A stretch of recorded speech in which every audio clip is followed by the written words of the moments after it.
Shalom, shalom, shalom, it's Brother Dial Bakar. Before we get started with this video, I want to give all praises, honor, and glory to Yahweh, Ba'ashem, Yahushai, Ba'ashem, Rakah Kwadash, and double honors goes to the apostles, the elders, the great millstone who taught and teach 140% truth, man. This video is going to be titled something about a sequence of dreams or visions I've had about GMS elders. And, so I'm not going to do no rambling, but I'm going to be explaining certain things. But before we get started into the dreams and visions, it was really three back to back, like 3 nights, give or take a day or two in between the dreams. But this right here is from Ephesians. This is Ephesians chapter 1. Blessed be the Alahayam and Abba of our Hamashiach Yahushai, who has blessed us with all spiritual blessings in heavenly places in Hamashiach, according as he hath chosen us in him before the foundation of the world, that we should be holy and without blame before him in love, having predestinated us unto the adoption of children by Yahushai Hamashiach to himself, according to the good pleasure of his will. All right, so, we live in a prescriptive reality, Salakia. We live in a prescriptive reality, and I understand scripts really good because I have a degree in directing, man, at LA Film School on Vine in Hollywood. And I use my GI Bill to pay for it. And I used to be in gross darkness, man, chasing the multi-millions. And, them shits was right at my fingertips. It wasn't like I had to,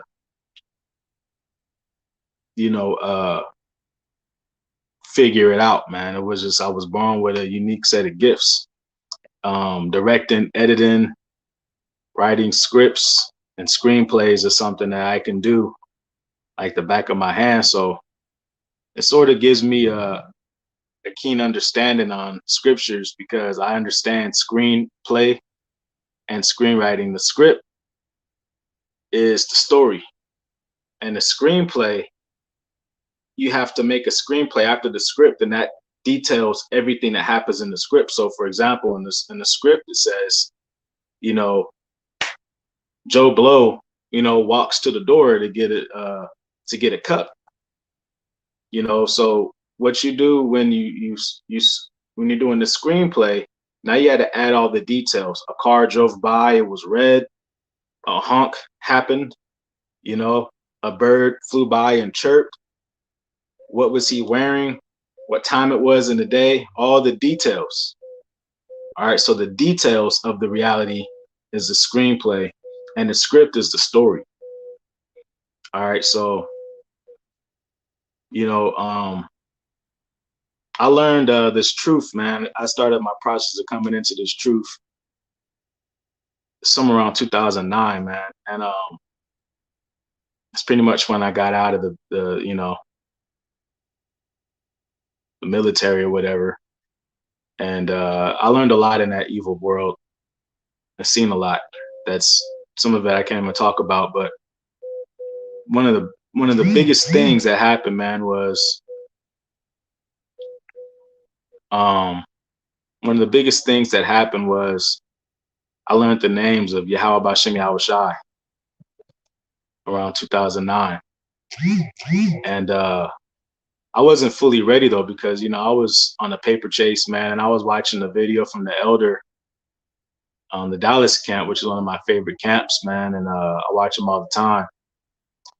And Elder Rakah was talking about how he lost, full custody of his child and was never able to see him again, or even to the point where he didn't even have to pay child custody. And that's a situation that I experienced, you know what I'm saying? And it was a huge challenge and a test, I'm not even gonna cap because I'm not one that has any elders. I'm not one that has any father figures. I'm not one that had uncles or guidance. And growing up in LA, man, this shit sort of gets crazy when you don't have any people that genuinely give a fuck about you like that. You feel me? So I sort of grew up like real raw, you feel me? And I learned through errors and trials versus through people giving me wisdom. So that's where I've been guided through the spirit and by the grace of Yahweh Shemi Al to get to this point. So now I say all that to say this. The first vision that I had, I was talking with my younger brother who was a super staunch hater of the doctrine that which is the truth. The GMS doctrine is the ultimate truth, man. It's not just that it's GMS, it's the truth. And there's an order of things. And Yahweh Shai and Yahweh Shai gave it to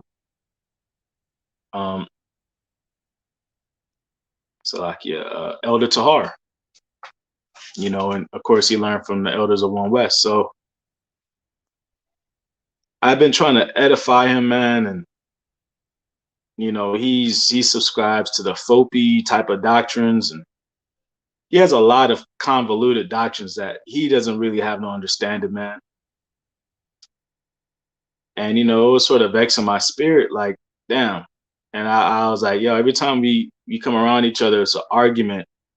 I'm operating out the scriptures, and you're reading out the book of Jesus Christ. And I tell him about that, and he bloviate, and I have, a witness there, and I'm saying I'll be like, yeah, this nigga can't receive the truth. He's dead. He's a dead man. I can't deal with this nigga no more, man. So one day I end up having this dream. All right, and I had to stop dealing with them. And my dad passed away this year, and my biological father, rather, who passed away, right? And he was trying to supersede me,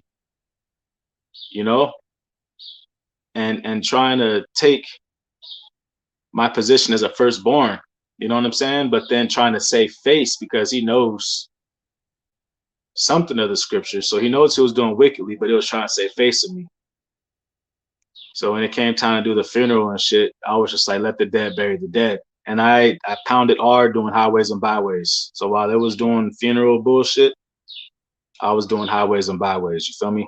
And I took that as a prime example to show my dedication to how about Shemi Hawashai, man, and to deny myself and deny the flesh, man. All right, and it was difficult, but I locked in. And on the flip side of that, like, this thing is like sports, man. Like, you can learn all the moves and you can learn all the history of the NBA, but when it fully sinks in, you sort of take off, man. So it's been really sinking in, man, the spirit. And so I had this dream, and it's my brother, and he's sitting there. We're standing there, and he's ranting. He's yelling at the top of his lungs, like all the scoffers do, emotional. And he's screaming, "No one has the truth. Nobody has the truth. Can't trust the Bible fully. The white man got his hands on it. Nobody has the truth. Nobody. It's impossible." And he's screaming at the top of his lungs. All right.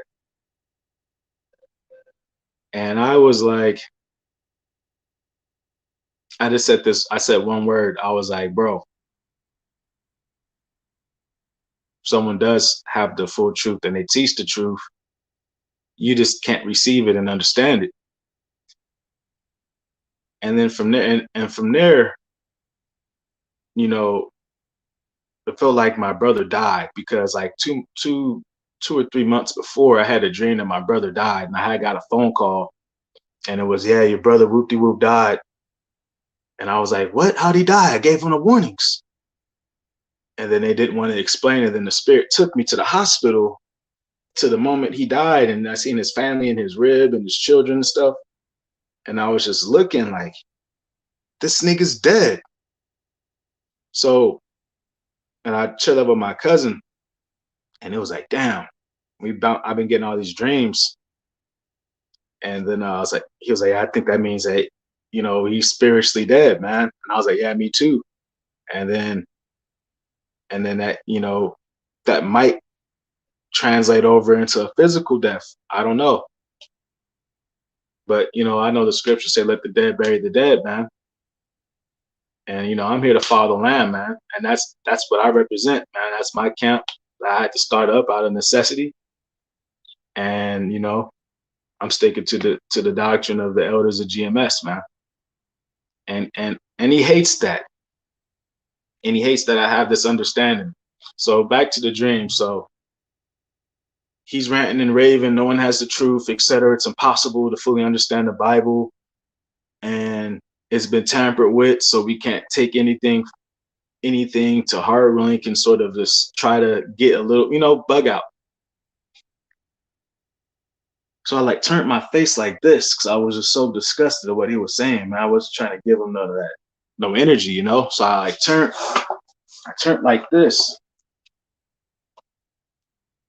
And then I was like, by lips, you don't want to feed pearls to swine, man, So I was extremely disappointed in the spirit, but dealing with the reality of it. And I said, if someone does have the full truth and they taught it, you just couldn't hear it and receive it, man. He was like, who has the truth? Who has the truth? Who teaches the truth? And, these dudes that got demons on them, they keep repeating themselves, not wanting you to talk. Who has the truth? Who wants the truth? Who has all this bullshit? No one has the truth. It's impossible. And then in the spirit, man, like I said, Elder Tahar has the truth and taught the 100% truth, but you'll never receive it. And then in the dream, I like pulled out to look at myself, and there was just like a grip of tears running down my eyes, like he was dead, man. Like he died. And I remember waking up like, why was I crying like a baby? Like, and not like, ooh, nothing like that. But it was just like the tears are coming down my eyes. It was like something spiritual and deep because I guess something clicked in the spirit and I fully like knew. Like, and I've been finding myself defending. I don't have to defend no grown men, but I found myself taking up defense for Elder Tahar lately, and people have been coming at me with their hate, of the GMS brothers of the doctrine or any brothers in this truth with the right doctrine. And Barak Kalakian, you know what I'm saying? And I was like, that's some heavy shit, bro. Why the fuck am I even, it was one of them shits. Like, what the fuck? So then I have another dream. And it was with one of the elders of GMS Dallas and Elder Rakah. And I used to live in Dallas. And I remember going up to visit the brothers. The spirit led me to them. And Sakari was trying to recruit me. And the spirit led me over to GMS Dallas. I remember seeing the brother with the red tunic on. And I posted up, man, and listened to the brothers for like 4 hours, man. And maybe 3 hours. And so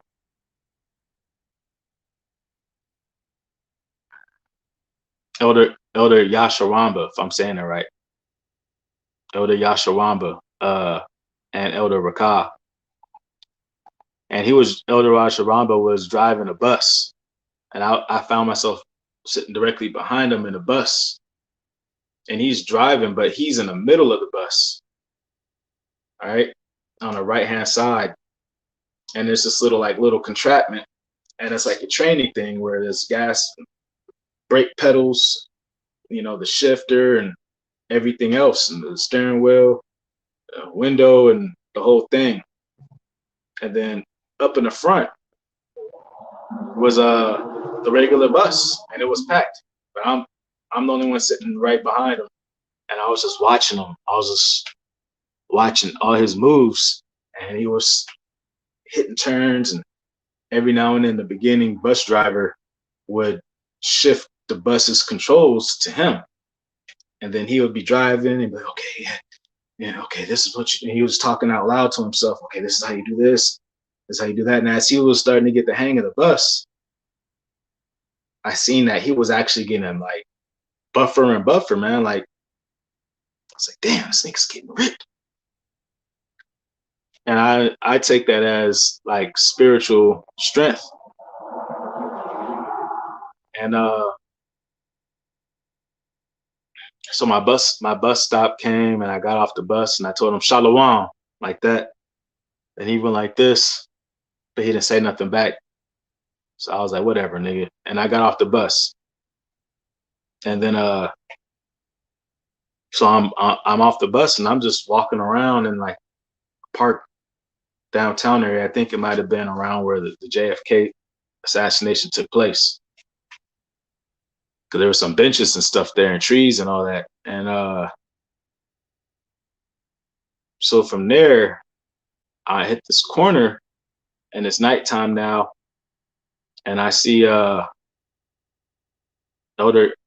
Yasharamba and Elder Rakah, and they're chopping it up. So me, I just sit back and I'm just listening. I'm not even in the conversation. I'm just listening. And then Elder Yasharamba looks at me, and then he recognized me from the bus. He said, man, I know you from somewhere. And I was like, nah. I was like, we sort of seen each other before, but you know, we don't really know each other. He said, where you from? I was like, I'm from LA, from Cali. And he was like, oh, yeah. Tell me about Cali. So then, you know what I'm saying? We start chopping it up. I start telling him about California. And there ain't really much good to say about that evil piece of shit place, man. Mystery Babylon, Sodom and Gomorrah, man. And I guess I went into a rant about how piece of shit that place is and evil. And, you know, walking away from what people would consider the lottery tickets and meal tickets.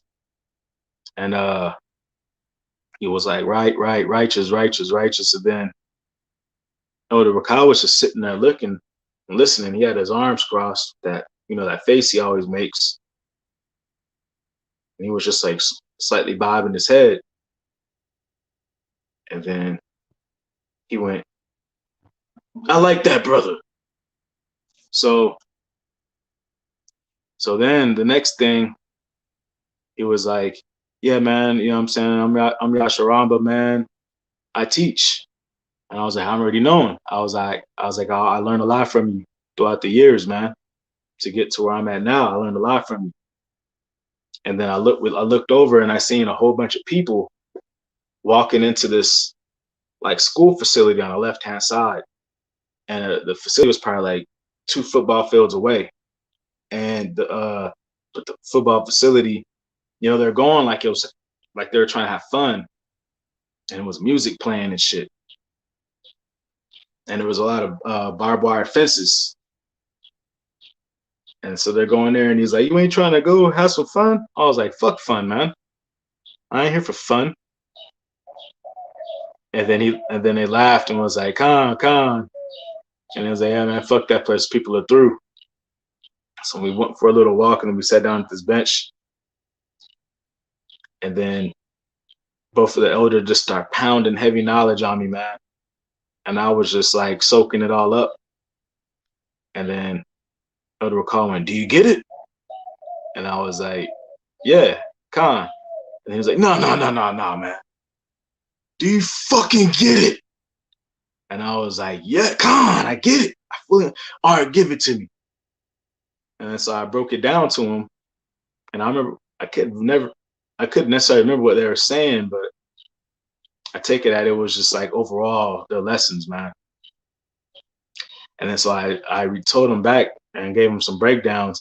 And then Yasharamba was like doing this. And then Elder Rakah went, he gets it. He looked at the other elder and he fucking gets it, man. And then Yasharamba was like, you gonna be here for a while? And I was like, yeah. And it was like, if you're gonna be here, then I'm staying here, because I was gonna go somewhere else, but I'm not going nowhere. And I don't know what You know what I'm saying? They had what they got going on in real life or whatever, but it was like hidden missions, I guess. And then it was like, if you're gonna be here, then I'm staying here with you. And then Elder would come, yeah, man, fuck Chicago, man. Fuck Chicago, man. If you're staying, I'm fucking staying here too. And then I look over, and then there's this bench, and there was a light shining on it, and it had like some old, like homeless man type shorts or something. I was out of place, so I was compelled to grab the shorts and just get them the fuck out of here. You know what I'm saying? Just toss them over. So as I went to grab the shorts, something started tugging back, and it was like an invisible demon or some shit. So I'm tugging at this shit, and then it gets higher and higher to the point where I want to raise my arms because I want my armpit showing and shit. You know what I'm saying? But it got higher and higher. And then I'm like, y'all seeing this? And they're like, yeah, man. What the fuck? And other calls like, what the fuck is that shit? A demon? It's a spirit, man. And then I was like looking, and I was analyzing everything. And then I seen how the pants were just like taut, you know, like tug of war. And I just went, oh! I went, whoa! And I just threw that shit down. You know what I'm saying? And then the next dream I had, and I took that as I was letting go of dead things, you know, and the tattered rags of this world, man. You know, that I had finally learned my lessons about caring about the things of this world, and I had fully let go. And so the next dream I had, which was a couple of days ago, let's lock it for the time, man. This is it. I'm trying to get this under 30. And then the last one I had, which was a couple of days ago, I'm just chilling in New York. I ain't been in New York since I was in 3rd grade, man. And it was always a place that fascinated me, man. And